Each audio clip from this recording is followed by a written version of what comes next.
अहम खबर आप तक पहुंचाएं कि 9 मई को जिन्ना हाउस लाहौर में तोड़फोड़ करने वाले एक और शरपसंद की शनाख्त हो गई है। लाहौर से ताल्लुक रखने वाले पीटीआई के कारकुन आशिर खान ने एतराफ किया है कि कोर कमांडर हाउस पर हमले की मुनज़्ज़म मनसूबाबंदी जमान पार्क में की गई थी। मजीद जानते हैं इस्लामाबाद के ब्यूरो चीफ इफ्तिखार शिराजी साहब ने ज्वाइन किया है। इफ्तिखार शेर साहब, बताइएगा मुलजिम ने एतराफी बयान में मजीद क्या कहा है?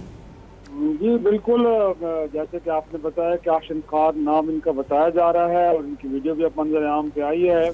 और जिन्ना हाउस में जब 9 मई को तोड़फोड़ और शदीद नारेबाजी हुई थी, इस शख्स को बाकायदा तौर पे देखा जा रहा है जिसमें वो ये कह रहे हैं कि इमरान खान हमारी रेड लाइन है, इमरान खान को जल्द से जल्द रिहा करो वरना हम यही ट्रेन बजा देंगे।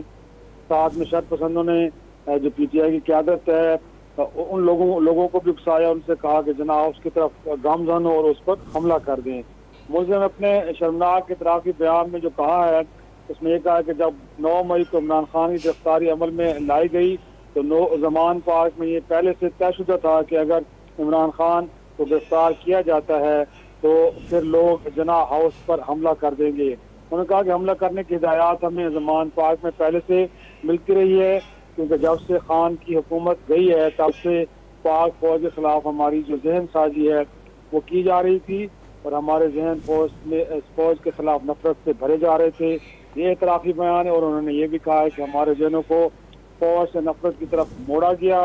हमें जो सोच है हमारी और हमें जो उकसाया गया वो यही कि इस तरह की सिचुएशन पे हमले करना है।